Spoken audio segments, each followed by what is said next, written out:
আসসালামু আলাইকুম রহমতুল্লাহি ওবরকাতুহ। সম্মানিত দর্শক, ভারতীয় কিছু সামাজিক মাধ্যম কন্টেন্ট ক্রিয়েটর তারা অবিরতভাবে সাম্প্রতিক সময়ে শেখ হাসিনার বিরুদ্ধে বিষোদ্গার শুরু করেছেন।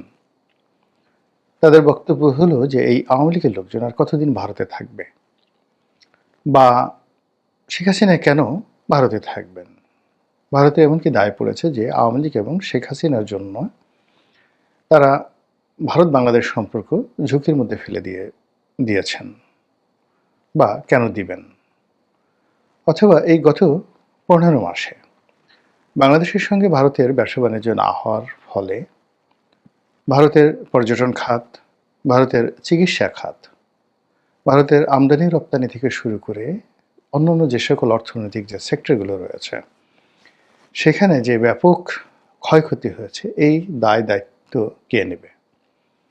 কৌশলগত কারণে নরেন্দ্র মোদী সরকার বা বিজেপি তারা আওয়ামী লীগের সঙ্গে সম্পর্ক রাখতে পারে, কিন্তু কলকাতার যে গেস্ট হাউসটি বা নিউ মার্কেটের যে দোকানগুলো ভারতের যে পণ্য সামগ্রী নিয়ে পসরা সাজিয়ে বসে থাকতো বাংলাদেশি সেই পর্যটকদের জন্যে, তারা এই সময়টিতে কিভাবে জীবনযাপন করছেন, কিভাবে তাদের চলছে, সেই খবর তার সরকার রাখছে না। এই বিষয়গুলিকে পুঁজি করে বিভিন্ন কন্টেন্ট ক্রিয়েটর তারা বিভিন্ন ভারতীয় যারা সাধারণ মার্চেন্ট রয়েছেন, ব্যবসায়ী রয়েছেন, সাধারণ জনগণ রয়েছেন, তাদের সাক্ষাৎকার নিয়ে শেখ হাসিনার বিরুদ্ধে বিষোদ্গার শুরু করেছেন। আপনারা জানেন যে ভারত একটা বড় দেশ এবং সেখানে অসংখ্য পথ এবং মতের মানুষ রয়েছে, এবং বাংলাদেশের তুলনায় সেখানে যে গণমাধ্যমের স্বাধীনতা, মানুষের কথা বলার স্বাধীনতা, মত প্রকাশের স্বাধীনতা অনেক অনেক বেশি। কাজেই সেখানে সবকিছুই অনুরণিত হয়। শেখ হাসিনার পক্ষে যেভাবে ভারতের একেবারে প্রথম শ্রেণীর পত্রিকাগুলো, দ্য হিন্দু, হিন্দুস্তান টাইমস, আনন্দবাজার পত্রিকা, ইন্ডিয়ান এক্সপ্রেস, এই ধরনের বড় বড় পত্রিকাগুলো, কিংবা এনডিটিভির মতো আন্তর্জাতিক মিডিয়া যেখানে ভারত রয়েছে, বিবিসি ইন্ডিয়া, এরপর এদের যে সকল বন্ধু মিডিয়া রয়েছে পশ্চিমা দুনিয়াতে, যেমন Washington post, the guardian, London Times, Sunday Times, তারপরে নিউ ইয়র্ক টাইমস, তারপর ইন্টারন্যাশনাল টাইম ম্যাগাজিন থেকে শুরু করে আরও বড় বড় পত্রিকা, তারা মূলত এই ভারতীয় সাংবাদিকদের, যাকে বলা হয় প্ররোচনায় হতে পারে, বা তাদের ইনফ্লুয়েন্সে প্রভাবে হতে পারে, বা তাদের ইন্টারেস্টের কারণ হতে পারে, সম্পর্কের কারণ হতে পারে, তারা গত কয়েক মাসে শেখ হাসিনাকে যে কভারেজ দিয়েছে এটি বিরল। এরকম বাংলাদেশের মতো একটা তৃতীয় বিশ্বের রাষ্ট্রের কোনো নির্বাসিত রাজনৈতিক নেতা, সেই নির্বাসিত রাজনৈতিক নেতা বা ক্ষমতাচ্যুত কোনো রাজনৈতিক নেতা, তাকে নিয়ে আন্তর্জাতিক মিডিয়া কন্টিনিউয়াসলি একাধিক ক্রমে যে ইতিবাচক রিপোর্ট তারা ছাপিয়েছে, অ্যাজ ইট ইজ মনে হয়েছে যে প্রতিষ্ঠানগুলোর মালিকানা আওয়ামী লীগের। ওভাবেই তারা প্রচার করেছে। বাংলাদেশে আওয়ামী লীগ শাসন আমলে যেভাবে ৭১ টিভি আওয়ামী লীগের গুণগান গাইত, তো ঠিক একইভাবে সেই ওয়াশিংটন পোস্টের মতো পত্রিকা, নিউ ইয়র্ক টাইমসের মতো পত্রিকা যেভাবে শেখ হাসিনাকে গ্লোরিফাই করার চেষ্টা করেছে, এর পেছনে ভারতীয় সেই প্রথম সারির যে সংবাদ মাধ্যম রয়েছে তাদের একটা গুরুত্বপূর্ণ ভূমিকা রয়েছে, যেগুলোকে ভারত এখন গদি মিডিয়া বলা হয়। অর্থাৎ নরেন্দ্র মোদীর সঙ্গে যাদের খুব ভালো সম্পর্ক তাদেরকে সবাই গদি মিডিয়া বলে।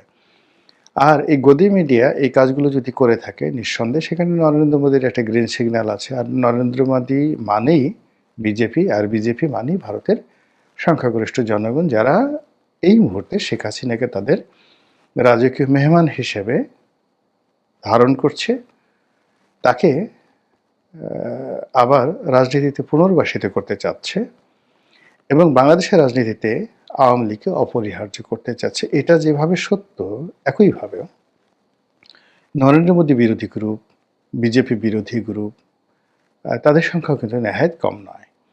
আবার বাংলাদেশের যে সকল টোকাই ইউটিউবার রয়েছে, তাদের সঙ্গে আবার কিন্তু ভারতের যে সকল টোকাই ইউটিউবার রয়েছে তাদের একটা নিদারুণ সম্পর্ক রয়েছে। আমরা একটা স্লোগান দেই না, দুনিয়ার মজদুর এক হও। দুনিয়ার সকল ভালো মানুষরা যেভাবে একত্রে থাকে, মন্দ মানুষদেরও কিন্তু তেমনি একটা ইউনিটি রয়েছে। এবং ভালো মানুষদের তুলনায় মন্দ মানুষের যে ইউনিটি এবং গ্লোবাল ইউনিটিটা অনেক, অনেক বেশি। তো সেই ক্ষেত্রে বাংলাদেশের যে সকল পেইড ইউটিউবার রয়েছে কিংবা পাকিস্তানের যে সকল পেইড মিডিয়া রয়েছে, জঙ্গিবাদী মিডিয়া রয়েছে, যারা জঙ্গিবাদকে প্রমোট করে, তাদের কাছে শেখ হাসিনা একটা মূর্তিমান আতঙ্ক এবং যতদিন পর্যন্ত তিনি জীবিত রয়েছেন, তিনি না মরা পর্যন্ত এই গ্রুপটি তারা কখনো তাদের কর্মকাণ্ড থামাবে না। তো এরই ধারাবাহিকতায় ভারতের বেশ কিছু সামাজিক মাধ্যমে ইদানিং কথাবার্তা হচ্ছে এবং তারা এমনভাবে জিনিসগুলো প্রচার করছে যে মনে হচ্ছে যে মিস্টার পুতিন ভারতে এসেছেন নরেন্দ্র মোদীর সঙ্গে দেখা করার জন্য এবং তাদের মূল এজেন্ডা ছিল মূলত শেখ হাসিনাকে মস্কোতে আশ্রয় দেওয়া। অথবা পুতিনের যে সকল দেশ রয়েছে যেগুলোর উপর পুতিনের খুব প্রভাব রয়েছে, সেটা রাশিয়ার মধ্যে বা সিআইএস কান্ট্রিগুলো, সেটা কাজাকিস্তান হতে পারে, আজারবাইজান হতে পারে, আর্মেনিয়া হতে পারে, উজবেকিস্তান হতে পারে, কিংবা সেই আরও অনেক যে সকল দেশ রয়েছে সেগুলো হতে পারে। তো সেই সমস্ত জায়গাতে শেখ হাসিনাকে রাখার জন্য নরেন্দ্র মোদী মূলত মিস্টার পুতিনকে ডেকে এনেছেন। এই সকল কথাবার্তা যেমন একদিকে হচ্ছে, আবার অন্যদিকে আওয়ামী লীগের যারা লোকজন তারাও কিন্তু বসে নেই। তারা বলার চেষ্টা করছেন যে দিল্লিতে যখন মিস্টার পুতিন এসেছেন ঠিক সেই সময়টাতে অনিবার্যভাবে পুতিনের সঙ্গে আনঅফিসিয়ালি, অফিসিয়ালি নয়, আনঅফিসিয়ালি গোপন বৈঠক হয়েছে শেখ হাসিনার। এবং সেখানে গোপন বৈঠক হওয়াটা অস্বাভাবিক কিছু না, হতে পারে। শেখ হাসিনার সঙ্গে মিস্টার পুতিনের ব্যক্তিগত সম্পর্কের কথা আমরা সবাই জানি। এরপর শেখ হাসিনার জামানাতে রাশিয়া যে পরিমাণ বিনিয়োগ বাংলাদেশে করেছে এবং রাশিয়া তার আঞ্চলিক রাজনীতিতে বাংলাদেশকে যেভাবে, আওয়ামী লীগের নেতৃত্বাধীন বাংলাদেশকে যেভাবে তারা বিশ্বাস স্থাপন করেছে, সেক্ষেত্রে শেখ হাসিনার প্রতি তার ব্যক্তিগত ফিলিংস থাকবে, তারপরে শ্রদ্ধাবোধ থাকবে, অনুকম্পা থাকবে, এটা স্বাভাবিক ব্যাপার। আর রাশিয়ার একটা ব্যাপার হলো, রাশিয়া আমেরিকার মতো নয়। আমেরিকা যেমন দেখা গেল যে প্রয়োজন ফুরিয়ে গেলে আপনাকে ছুঁড়ে ফেলে দেবে, সেটা আপনি ওসামা বিন লাদেন হন কিংবা সেটা আপনি রেজা শাহ পাহলভি হন, আমেরিকার প্রয়োজন শেষ, আপনাকে দুনিয়া থেকে বিদায় নিতে হবে, গাদ্দাফির মতো করে বা সেই সাদ্দাম হোসেনের মতো করে। কিন্তু রাশিয়া কিন্তু সেটা নয়। রাশিয়া সেই জারের আমল থেকেই তারা পারস্পরিক সম্পর্ক, বন্ধুত্বটাকে ভীষণ রকম মর্যাদা দেয়। দেখুন না, এই যে মধ্যপ্রাচ্যে সিরিয়াতে কী হলো, বাশার আল আসাদের যে সরকার, সেই সরকারের পেছনে রাশিয়ার বিনিয়োগ ছিল ব্যাপক। সেখানে রাশিয়া বৃহত্তম সামরিক ঘাঁটি করেছিল এবং এখনও সেটা আছে। তো বাশার আল আসাদ যেন টিকে থাকতে পারে, এই জন্য রাশিয়া সেখানে সর্বশক্তি রীতিমতো আমেরিকার সঙ্গে যুদ্ধ করেছে। একটা ছায়া যুদ্ধ দীর্ঘদিন ধরে চলেছে এবং শেষ অবধি সেই যুদ্ধে বাশার আল আসাদ পরাজিত হয়েছে। কিন্তু এতে অসুবিধা হয়নি। তাকে একেবারে রাষ্ট্রীয় মর্যাদায়, প্রেসিডেন্টের মর্যাদায়, রাষ্ট্রীয় মেহমান রূপে তাকে কিন্তু এখন মস্কোতে আশ্রয় দেওয়া হয়েছে মিস্টার পুতিনের সরাসরি নির্দেশে। তো এই হলো রাশিয়া। এরকম অসংখ্য ঘটনা। তো সেই দিক থেকে শেখ হাসিনার সঙ্গে তাদের যৌতিক সম্পর্ক, পারিবারিক সম্পর্ক, এটি হতে পারে। কিন্তু যে বক্তব্যটি ভারতীয় মিডিয়া উল্টোভাবে প্রচার করছে সেটা হলো শেখ হাসিনাকে মূলত রাশিয়াতে নির্বাসনে পাঠানো হবে। একটা সময় রাশিয়াতে যারা ভিন্ন মতের মানুষ ছিল তাদেরকে সাইবেরিয়াতে নির্বাসনে পাঠানো হতো। এবং আপনারা জানেন যে রাশিয়ার যে লাল বিপ্লব, রুশ বিপ্লব বা রাশিয়ার যে লাল বাহিনী, যে রেড আর্মি, এই রেড আর্মিটা সোভিয়েত ইউনিয়নের যে সেনাবাহিনী, পুরো সময়টা সেই সেনাবাহিনীর নাম ছিল রেড আর্মি, বিপ্লবী রেড আর্মি। তো এই রেড আর্মি যিনি গঠন করেছিলেন তার নাম হলো ট্রটস্কি, বিখ্যাত লেখক ট্রটস্কি। তো একটা সময় দেখা গেল স্ট্যালিনের সাথে ট্রটস্কির যখন মতদ্বৈধতা শুরু হলো, তখন সেই ট্রটস্কিকে তাকে সাইবেরিয়াতে নির্বাসনে পাঠানো হলো। তো সেই ক্ষেত্রে শেখ হাসিনাকে রাশিয়াতে পাঠানো হবে মানে মস্কোতে বাশার আল আসাদের মতো করে নয়, তাকে পাঠানো হবে ঠিক নির্বাসনে, ভীষণ রকম তাকে কষ্ট দেওয়ার জন্য, তাকে জীবনকে তছনছ করে দেওয়ার জন্য, এবং পৃথিবীতে যেন শেখ হাসিনার নাম বরফের মধ্যে চাপা পড়ে যায়, সেরকম একটি ব্যবস্থা করার জন্য তাকে রাশিয়া পাঠানো হবে, এবং এই ধরনের বক্তব্য প্রচার করা হচ্ছে ভারতের কিছু কিছু সামাজিক মাধ্যমে। এখন আমাদের এই যে সামাজিক মাধ্যমগুলো, এটা তো সারা দুনিয়া সবার জন্য উন্মুক্ত। আমরা বাংলাদেশে কন্টেন্ট তৈরি করি, সারা দুনিয়ার মানুষ দেখে। আমি অবাক হয়ে দেখলাম যে আমার এই কন্টেন্টগুলো মানে ইসরায়েলে বেশিরভাগ মানে দেখে। মানে আমার যে রেভিনিউগুলো আসে তার একটা বিরাট অংশ ইসরায়েল থেকে আসে। ইট মিনস এই যে আমার যে ভিডিওগুলো, ইসরায়েলের সাধারণ মানুষ তো বোঝে না, তারা বাংলাদেশ নিয়ে চিনেও না, কিন্তু ইসরায়েলের যে গোয়েন্দা সংস্থা, তারা প্রতিনিয়ত বাংলাদেশের এই যারা কন্টেন্ট তৈরি করে এবং তারা যাদেরকে গুরুত্বপূর্ণ মনে করে তাদের সেই কন্টেন্টগুলো তারা প্রতিনিয়ত দেখে। তো সেই অর্থে বাংলাদেশে যারা গুরুত্বপূর্ণ প্রতিষ্ঠান রয়েছেন তারাও কিন্তু ভারতীয় কন্টেন্টগুলো ওইভাবে দেখেন এবং এই জিনিসগুলো প্রমোট করা হয়। তো বাংলাদেশ সরকারের এজেন্ডা কি আমি জানি না, তবে নিঃসন্দেহে যারা ক্ষমতায় থাকতে চান, যারা ক্ষমতায় আসতে চান, তাদের জন্য শেখ হাসিনা একটা তুরুপের তাস। শেখ হাসিনার ভয় দেখিয়ে যত সহজে এই যে রাজনীতির ভবনদী এটা পার হওয়া সম্ভব, এই মুহূর্তে অন্য কোনো ট্রাম্প কার্ড বা তুরুপের তাস রাজনৈতিক দল বা সরকারের হাতে নেই।